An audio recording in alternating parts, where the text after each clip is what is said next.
The Monuments Men is a 2014 American-German war film directed by George Clooney, written and produced by Clooney and Grant Heslov, and starring Clooney, Matt Damon, Bill Murray, John Goodman, Jean Dujardin, Bob Balaban, Hugh Bonneville, and Cate Blanchett. Loosely based on the non-fiction book, The Monuments Men, Allied Heroes, Nazi Thieves and the Greatest Treasure Hunt in History, by Robert M. Edsel, the film follows an Allied group, the Monuments, Fine Arts, and Archives Program, tasked with finding and saving pieces of art and other culturally important items before their destruction by Hitler during World War II.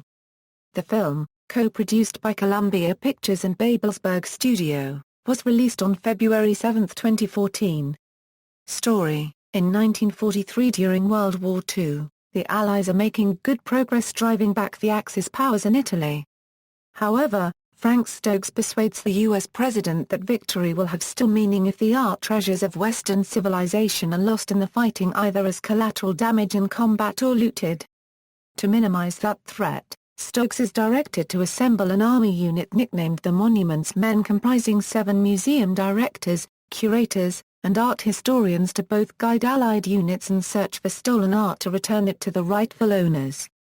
In occupied France, Claire Simone, a curator in Paris, is forced to allow Nazi officers like Victor Stahl to oversee the theft of art for either Adolf Hitler's proposed Far-One-Quarter Museum in Linz, or as the personal property of senior commanders like Hermann Göring.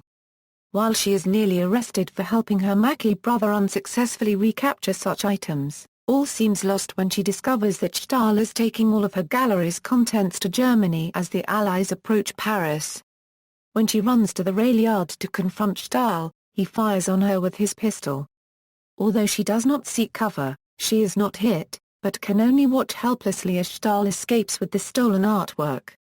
As for Stokes' unit, it finds its work is frustrated by its own side's combat units which refuse to restrict their tactical options for the sake of preserving architecture, while James Granger finds that Simone will not cooperate with those whom she suspects are art looters themselves.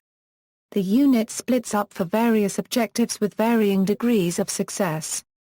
Donald Jeffreys of the British Army attempts to arrange the safety of a Belgian church with valuable artwork and is killed attempting to prevent the Nazi Colonel Wenner from stealing a statue of the Madonna and Child by Michelangelo. Richard Campbell and Preston Savitz attempt to track down a stolen Belgian panel set of religious artwork, and in doing so, find and arrest Victor Stahl, hiding as a farmer, when they identify the paintings in his house as originals stolen from the Rothschild collection. Savitz uncovers Stahl's loyalties by tricking his indoctrinated children into saluting Hitler when prompted with Hail Hitler. Walter Garfield and Jean-Claude Clément blunder into a Wehrmacht patrol and Clément is mortally wounded.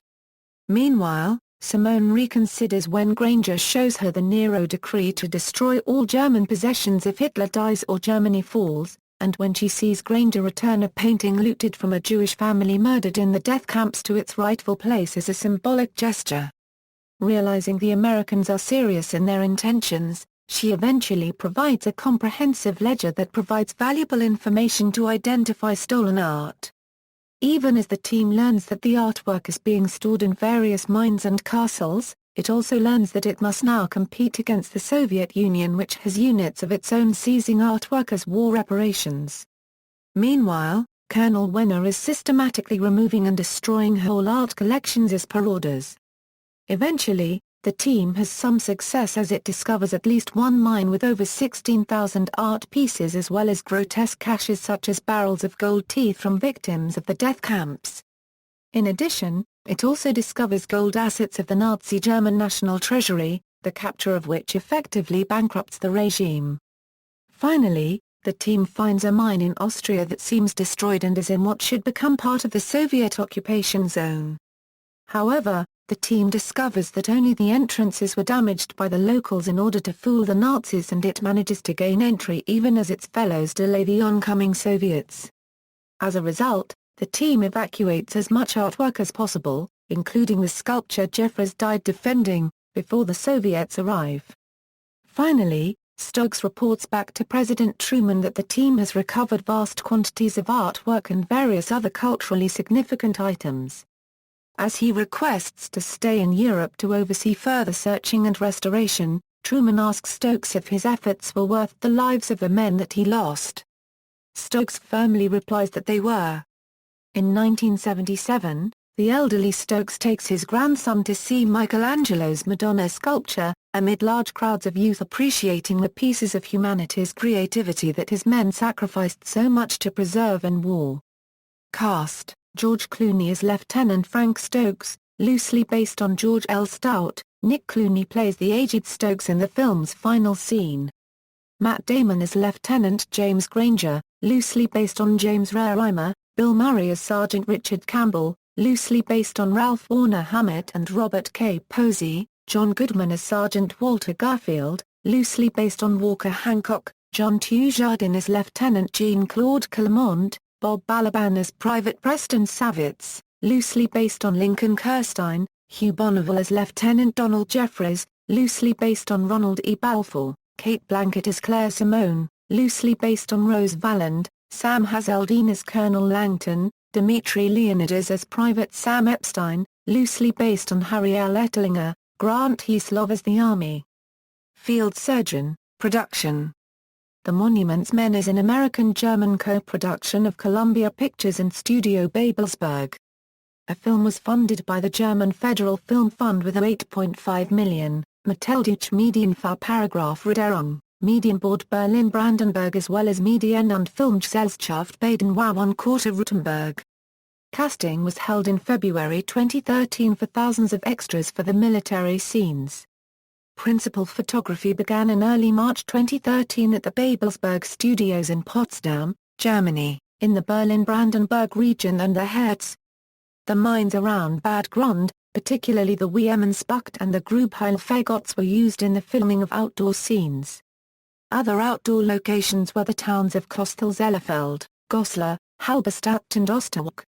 Some of the scenes, including flights and American war base footage, were filmed at Imperial War Museum Dewford, Cambridgeshire, UK. Filming was scheduled to last until the end of June 2013, wrapping up in Rye, East Sussex. Release: The film was originally set to be released on December 18, 2013. A trailer was released on August 8, 2013. On October 22, 2013, the film was pushed back to an unspecified date in February 2014, because post-production was taking longer than expected due to issues balancing humor with the serious nature of the subject matter. On October 24, 2013, it was announced that the film would screen on February 7, 2014 at the 64th Berlin International Film Festival. The film was screened at UNESCO on March 27, 2014, on the occasion of the panel discussion Modern-Day Monuments Men and Women on the Preservation of Heritage in Times of Conflict and the Fight Against the Illicit Trafficking of Cultural Property. Reception: Rotten Tomatoes gives the film a 32% rating, with an average score of 5.2/10, based on 212 reviews. The site's consensus reads, "Its intentions are noble and its cast is impressive, but neither can compensate for the Monuments Men's stiffly nostalgic tone and curiously slack narrative." At Metacritic, the film has a score of 52 out of 100, based on 43 reviews, indicating mixed or average reviews. Film critic Peter Travers in Rolling Stone magazine gave it 3 out of 4 stars, noting that whilst some of the dialogue and emotions seemed inauthentic, the physical production and cinematography was exquisite, with shooting done on locations in Germany and England. In comparing the film with current ones, he considers it a proudly untrendy, uncynical movie, where the story involved people seeking something more valuable than money. Clooney, as director, feels there's much to be learned from these unsung art warriors. What Clooney has crafted in The Monuments Men is a movie about aspiration, about culture at risk, about things worth fighting for. I'd call that timely and well worth a salute. Historian Alex von Tungzelman, writing for The Guardian, noted several historical faults and said of the plot, "If you're getting the sense that the film is episodic and poorly structured, unfortunately you'd be right, and there are far too many characters, so the screenplay splits them up into little groups and sends them off on various errands. Some of these are more exciting than others. but they do not add up to a satisfying plot. A TV series might have been a better vehicle for the Monuments Men stories than a feature film. The story is fascinating, but this film's good intentions are hampered by its lack of pace, direction, tone and properly fleshed-out characters. In its review, the right-wing Spanish newspaper La Raza Cubden says The Monuments Men follows the model of a Hollywood war propaganda movie. Historical accuracy: although the film is based on real events, the names of all characters are changed, and a number of further adjustments to the historical facts were made in the interests of drama. Clooney is quoted as saying 80% of the story is still completely true and accurate, and almost all of the scenes happened. Dr. Nigel Pollard of Swansea University awarded the film only 2 stars out of 5 for historical accuracy.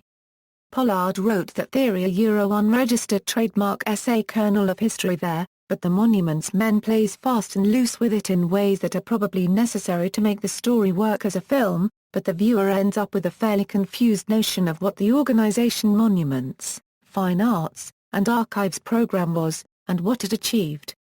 The real organization was never a big one, but the film reduces it to just 7 men to personalize the hunt for the looted art, 5 Americans, 1 British officer, the first to be killed off, and a Free French officer, marginalizing the British role in the establishment of the organization. This is presented as set up at Clooney a unregistered trademark S initiative after the bombing of the Monte Cassino. In fact, its origins actually went back to British efforts in Libya in 1942, and it already existed when the Allies invaded Sicily in July 1943. See also, Is Paris Burning? Monuments, Fine Arts, and Archives Program, Rescuing Da Vinci, The Rape of Europa, The Train, References. External links: official website, The Monuments Men at the Internet Movie Database, The Monuments Men at Box Office Mojo, The Monuments Men at Rotten Tomatoes, The Monuments Men at Metacritic, Monuments Men Book.